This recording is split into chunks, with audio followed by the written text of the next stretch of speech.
Algumas empresas procuram uma solução mágica para trazer inovação ao seu negócio. Algumas empresas acreditam que o segredo do sucesso está na tecnologia.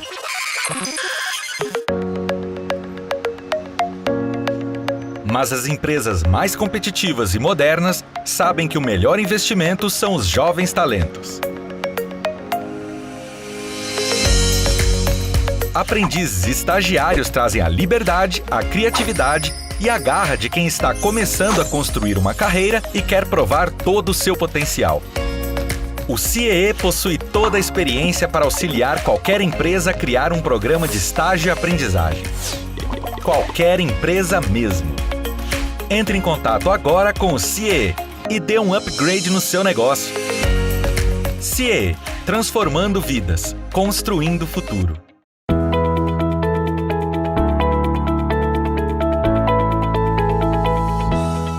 Olá, eu sou Adalberto Piotto e seja bem-vindo ao Pensando o Brasil aqui pela TV CIE. Meu convidado a pensar o Brasil hoje é Carlos Aldan, CEO do grupo Kronberg, de consultoria e gestão organizacional. Ele que é sociólogo, cientista político e também antropólogo. Carlos, seja bem-vindo a Pensar o Brasil.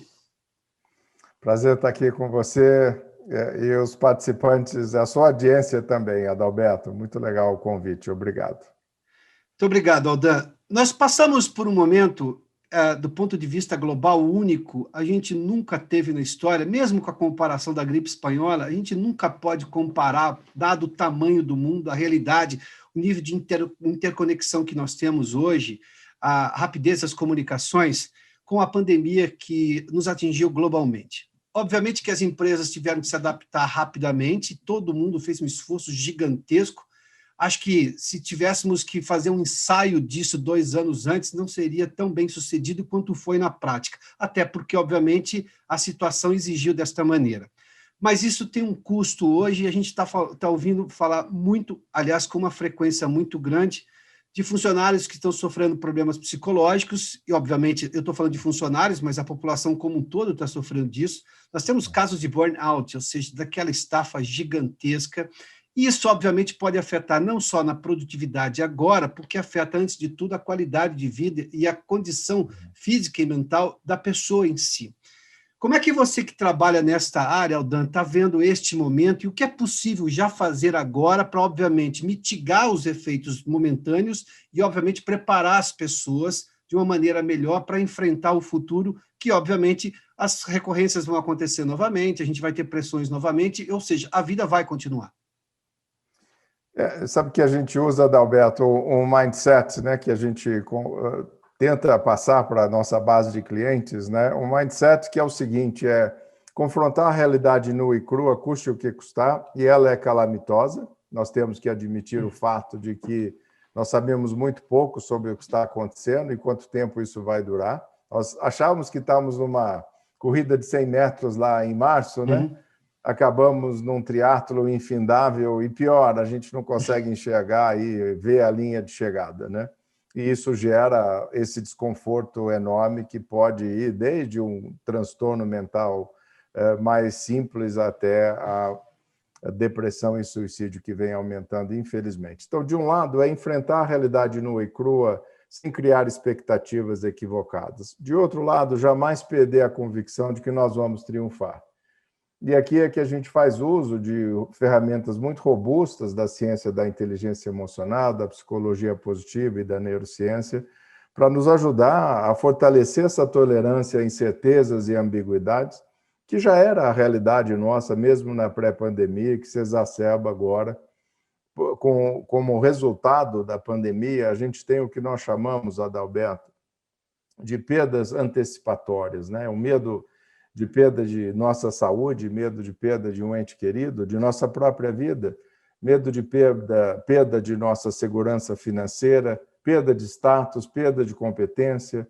Será que o status e competências que eu tinha na pré-pandemia serão os mesmos nesse novo futuro de possibilidades, como nós preferimos chamar? E o medo de perda até mesmo de nossa identidade, né? As histórias que nós contávamos para nós mesmos já se modificaram nesse último ano e meio. E o conjunto, né, dessa obra É terrível. Nós temos, na realidade, Adalberto, duas pandemias, né? A pandemia do novo coronavírus e a pandemia da saúde mental, que ela é mais silenciosa, e você tem razão, o custo dela vai ser sentido nesse novo futuro. E nós temos, felizmente, se por um lado a gente vive em ambientes cada vez mais incertos, desconhecidos e ambíguos, que gera essa dificuldade, né? E muitas pessoas não têm as ferramentas para coexistir com essa realidade tão incerta, daí os transtornos mentais. Por outro lado, nós temos avanços significativos nessas novas ciências que nos ajudam a coexistir com uma situação tão calamitosa como essa, da forma mais inafetada possível. Todos já estamos machucados, vamos sair muito machucados disso, todos nós, uns mais, outros menos, e essas ferramentas, na realidade, nos ajudam a fortalecer a resiliência emocional e proteger a nossa saúde mental. Então, de um lado, é uma situação calamitosa, sim, de outro, nós vemos aí um novo futuro de possibilidades, uma oportunidade para a gente questionar, né? Na realidade, quem questionou o status quo na humanidade, Adalberto, não foi nenhum líder, né? Não foi um líder empresarial, não foi um líder religioso, não foi um líder político, foi um vírus que a gente nem consegue enxergar a olho nu.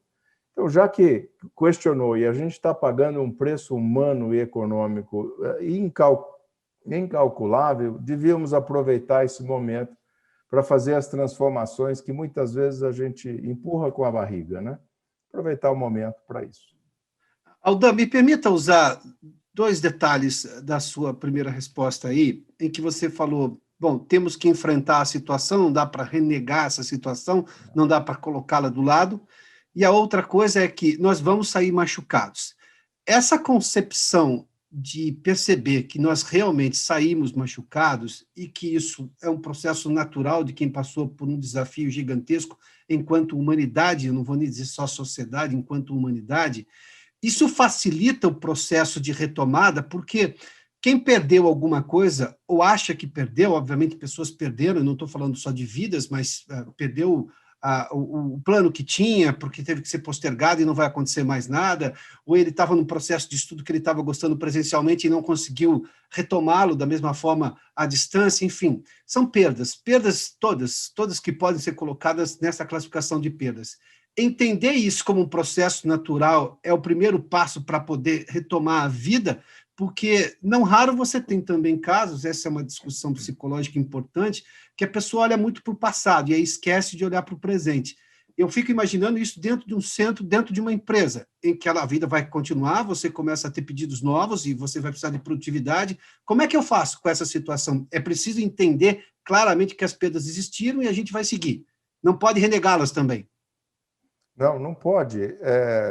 No entanto, a gente cita sempre, Adalberto, Viktor Frankl, né, que é o pai da logoterapia, terapia de sentido. Inclusive, a gente recomenda aí para a sua audiência a leitura do livro dele, Em Busca de Sentido. Viktor Frankl sobreviveu a 4 campos de concentração nazistas na Segunda Guerra, e ele defendia a ideia de que, mesmo em situações tão calamitosas, é possível a gente encontrar sentido na vida. E nós não temos outra alternativa, né? A não ser ter esse otimismo, como a gente chama de otimismo aprendido, o otimismo realista de que nós vamos sair triunfantes, apesar de tudo, né, dessa pandemia. É muito importante mencionar, no caso das empresas, Adalberto, a chamada resiliência organizacional, né? A resiliência organizacional é a capacidade de a organização se adaptar a esses ambientes cada vez mais turbulentos e disruptivos, inovar dentro desses ambientes e prosperar dentro desses ambientes. Ora, para que ela possa se adaptar, inovar e prosperar, ela precisa da saúde mental de cada colaborador seu. Nesse momento, nós estamos em estado de sobrevivência, né? Nós fizemos uma pesquisa com 15 mil líderes nesses últimos meses, CEOs e alta liderança de organizações clientes nossas, 15 mil. A emoção que mais aparece, Adalberto, nessa pesquisa é a ansiedade. Então, ansiedade seguida de medo, incerteza, angústia, tristeza e saudade. Então, são emoções que ativam circuitos neurais de sobrevivência na pessoa. Em estado de sobrevivência, é muito difícil a gente enxergar um futuro de possibilidades, enxergar cenários ganha-ganha.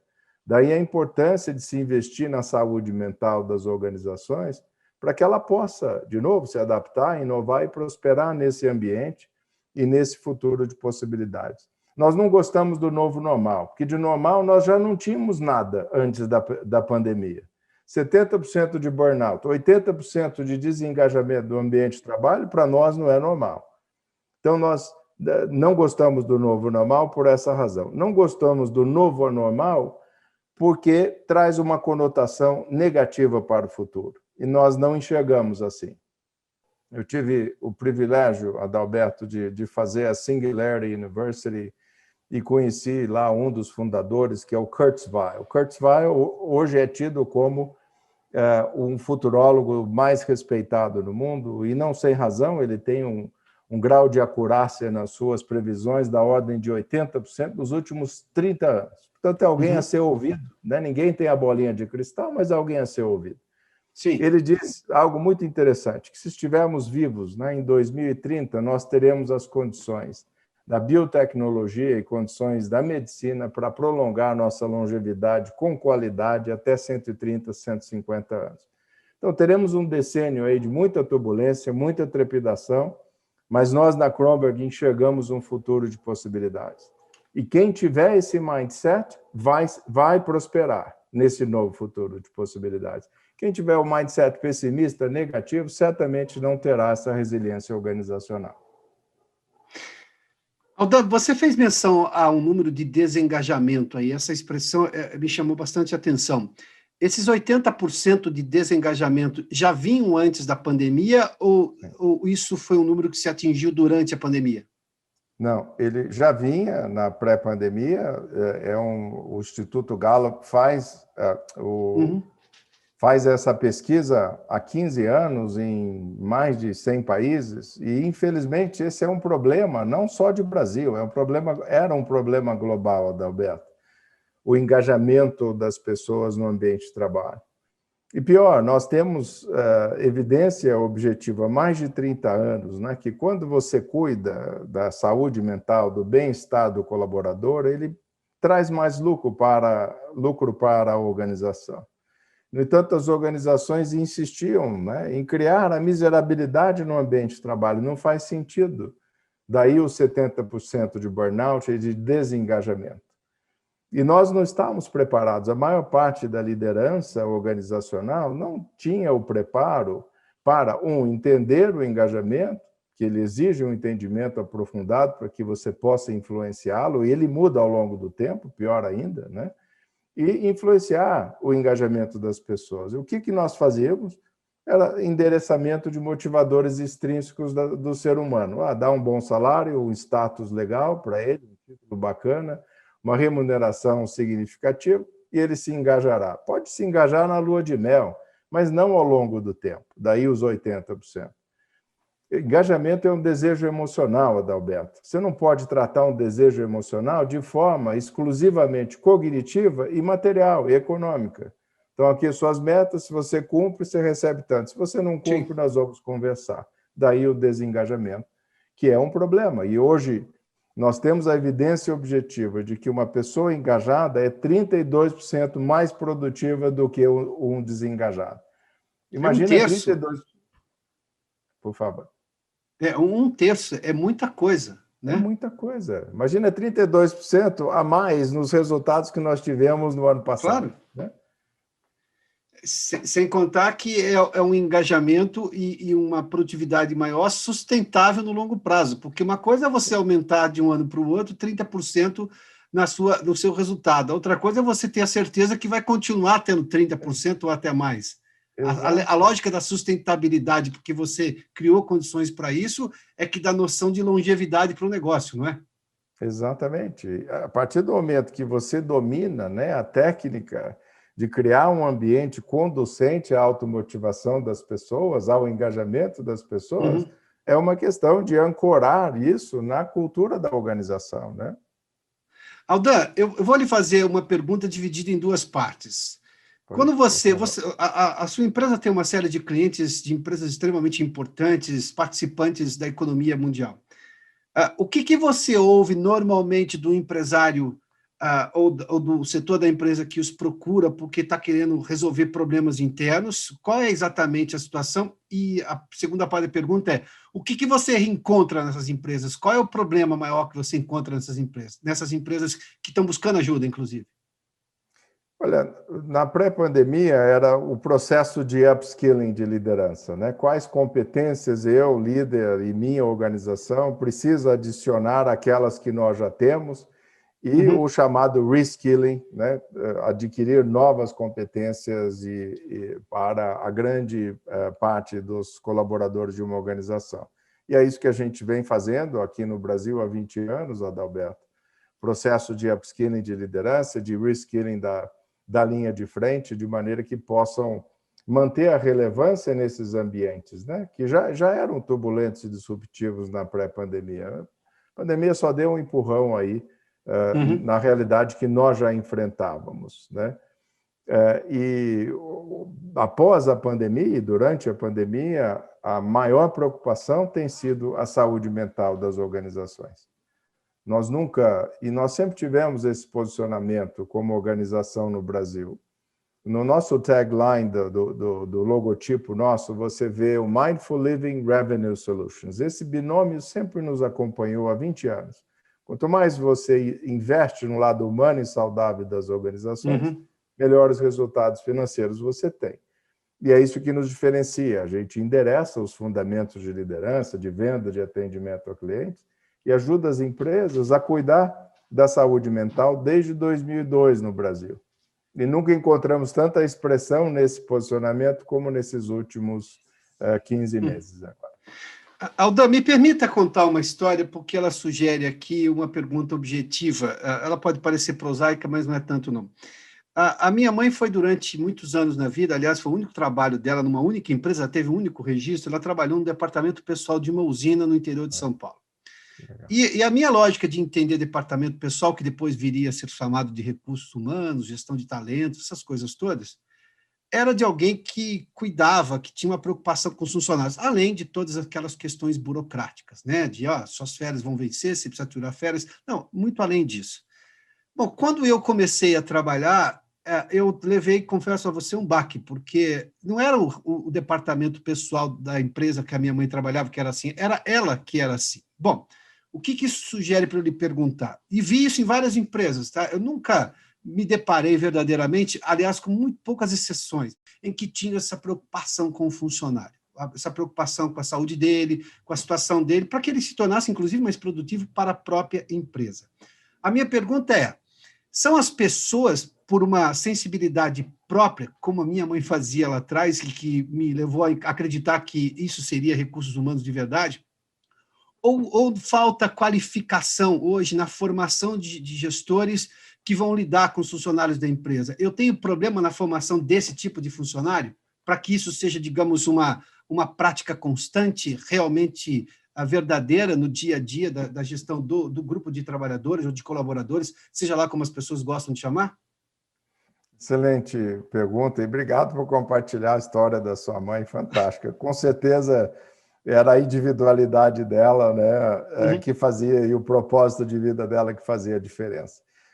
O fato é que, após a década de 70, nós entramos, né, num capitalismo muito selvagem, Adalberto, dos resultados trimestrais imediatos, o chamado short-termism, né, e o resultado rápido, e CEOs que passam aí 2, 3 anos, produzem resultados rápidos, podem até comprometer o resultado futuro da organização, mas ele cortou custo, ele rentabilizou, há um custo humano enorme, e aí ele parte por um outro. Foi-se a época, né, do CEO super-herói que já estava terminando, mesmo antes da pandemia, e hoje é uma impossibilidade prática. Nós temos muitos profissionais de RH do mais alto nível, e a dificuldade maior é estrutural, Adalberto, não é necessariamente a falta de profissionais. Nós temos profissionais do mais alto nível em recursos humanos, mas é a estrutura do resultado imediato, né, é que não permitia até a pré-pandemia um RH estratégico na maioria das organizações. Hoje não é uma escolha. A organização que não tiver um recursos humanos estratégico dificilmente manterá relevância nessa realidade pós-pandemia, desse novo futuro de possibilidades. Os marcadores de sucesso organizacional, sucesso de liderança, já vinham se modificando e hoje se modificaram dramaticamente. Hoje você percebe muitos CEOs de grandes organizações globais, quando ele vai para uma conferência de imprensa, quando ele vai para um town hall na sua organização, ele não está acompanhado do CFO como era no passado, né? Ele está acompanhado do diretor, do vice-presidente de RH, em decorrência dessa constatação. Ou eu cuido da saúde mental da minha organização, e eu preciso dos recursos humanos para isso, da área de recursos humanos, ou eu terei dificuldade competitiva. Não vou ter resultados trimestrais, é simples assim.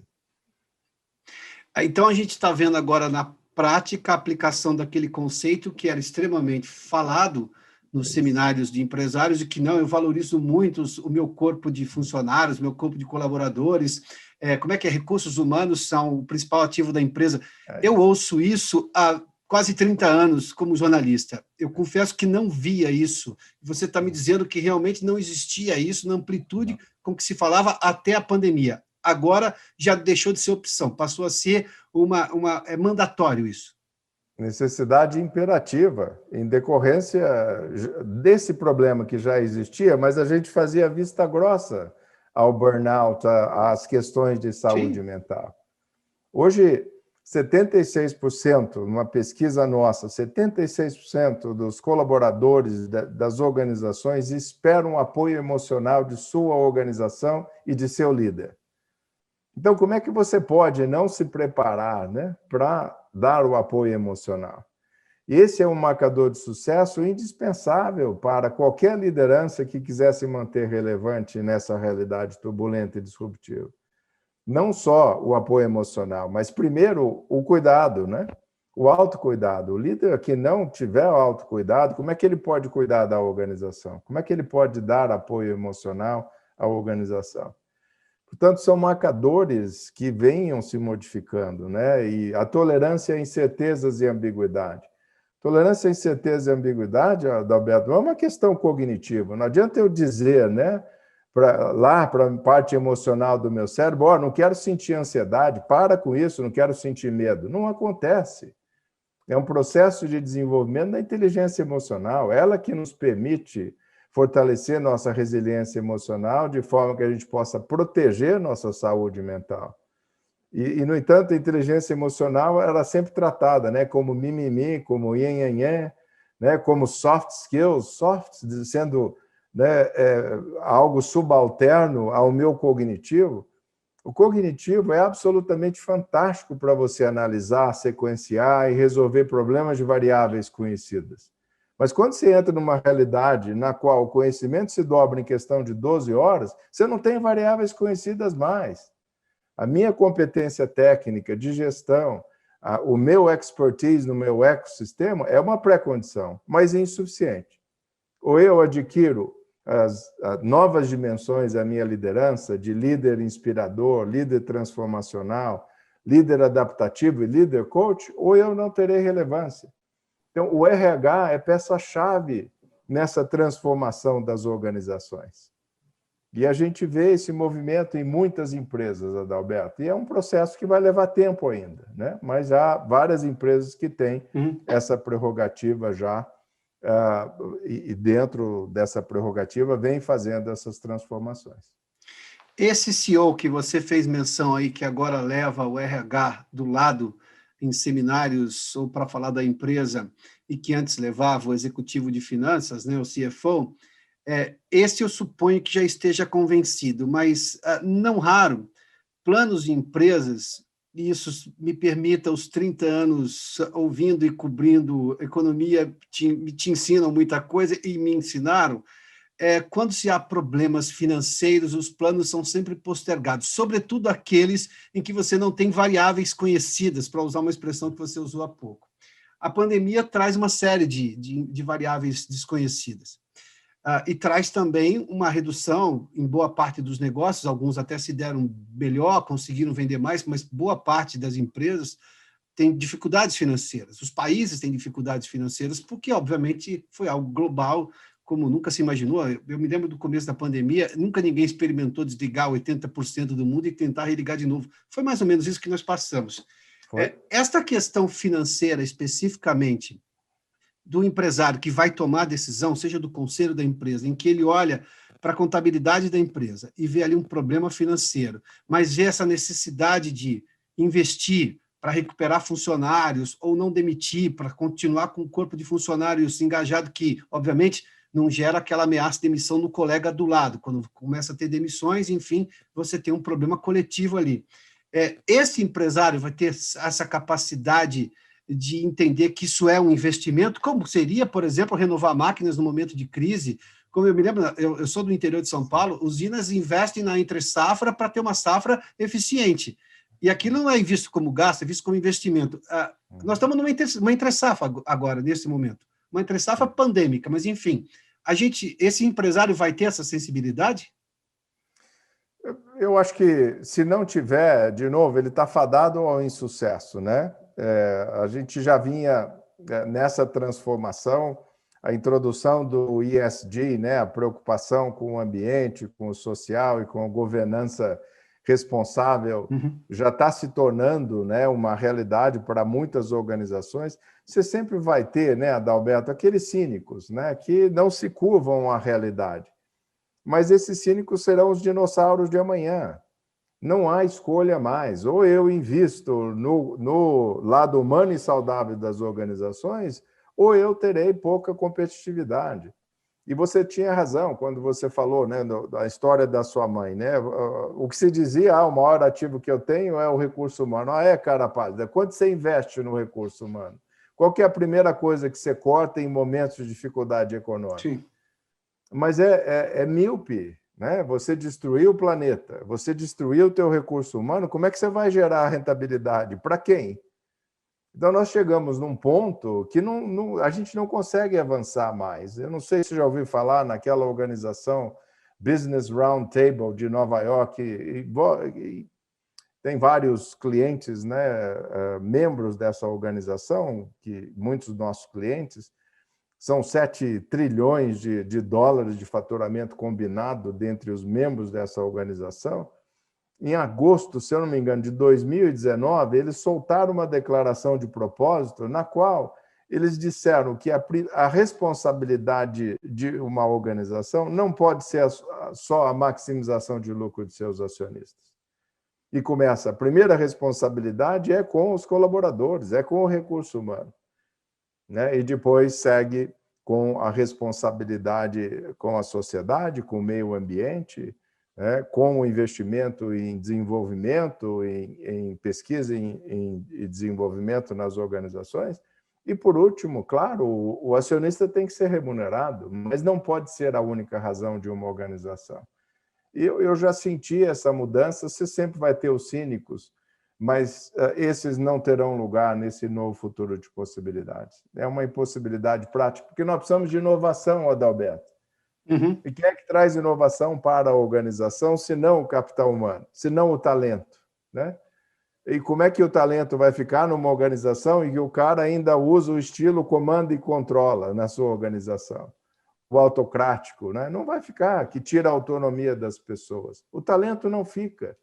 Essas organizações ficarão com o pior dos dois mundos. Ela perde o talento e fica com o puxa-saco que tem medo de buscar alternativas do mercado.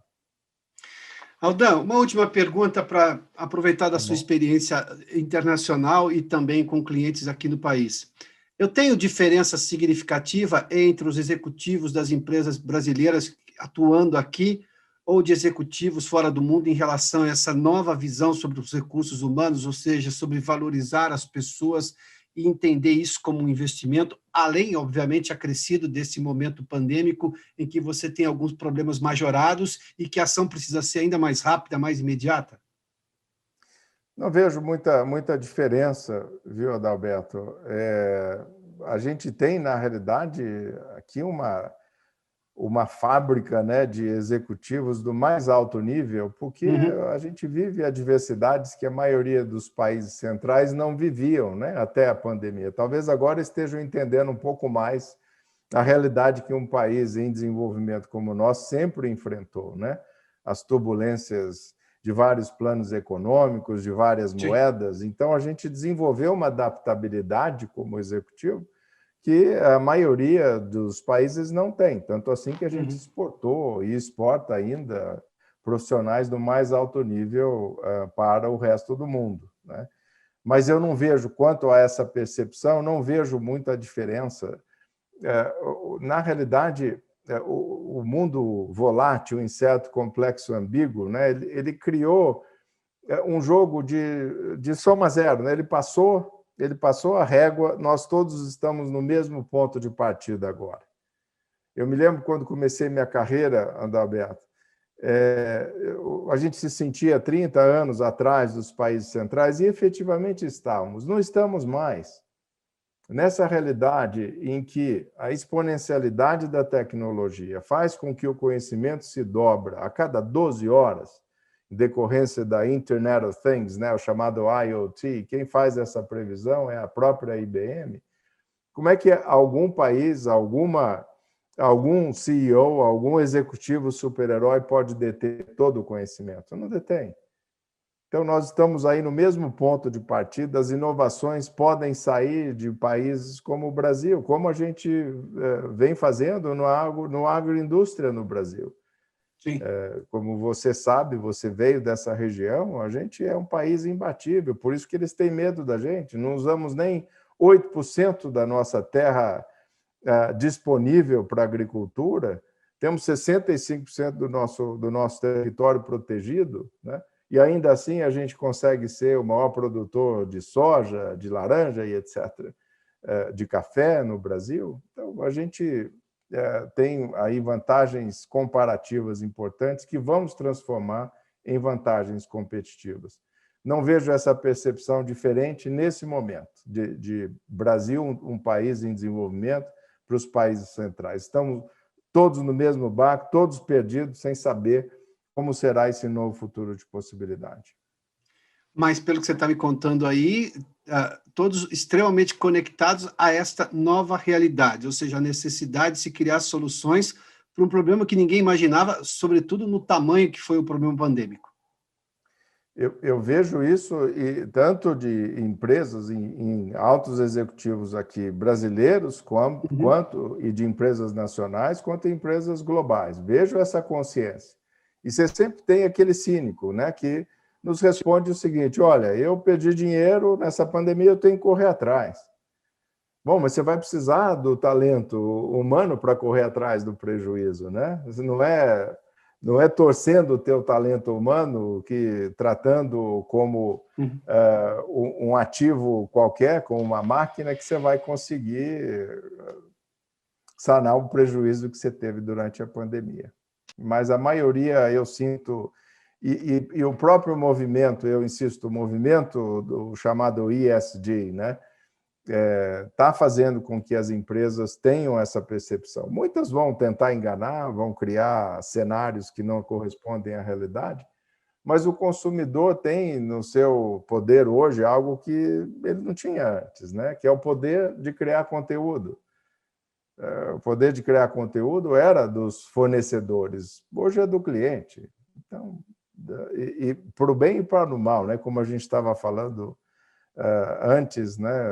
Você pode destruir uma organização em bases irreais criadas, né? Ou pode fortalecer uma organização séria com a mídia social. Então, o poder está na mão do cliente hoje, e ele vai punir essas organizações. E eu vi uma pesquisa outro dia que os clientes estão punindo as organizações que não respeitaram os seus clientes durante a pandemia. Eu vejo com bons olhos, Adalberto. Eu acho que essa parada, né, em que pese o sofrimento de muitos de nós que já perdemos pessoas queridas na vida, essa parada está fazendo com que o mundo, né, repense as suas práticas, né? tanto na vida individual, familiar, social, quanto nossa comunidade, a nossa empresa e, quem sabe, o nosso planeta, né? Eu acho que eu vejo com muito otimismo o que vem por aí, em que pese o fato de termos ainda talvez 1 ano e meio, 2, aí de muita dificuldade com a pandemia. Carlos Aldan, muitíssimo obrigado pela gentileza da entrevista aqui ao Pensando Brasil. Aldan é CEO da Kronberg Consultoria de Gestão Organizacional, sociólogo, cientista político e antropólogo. Obrigado, Aldan, mais uma vez, viu? Alberto, eu que agradeço aí, um abraço à sua audiência e a você que tem muita admiração pelo seu trabalho. Muito obrigado, Adalberto. Prazer para mim, para a nossa empresa. Até mais. Até mais.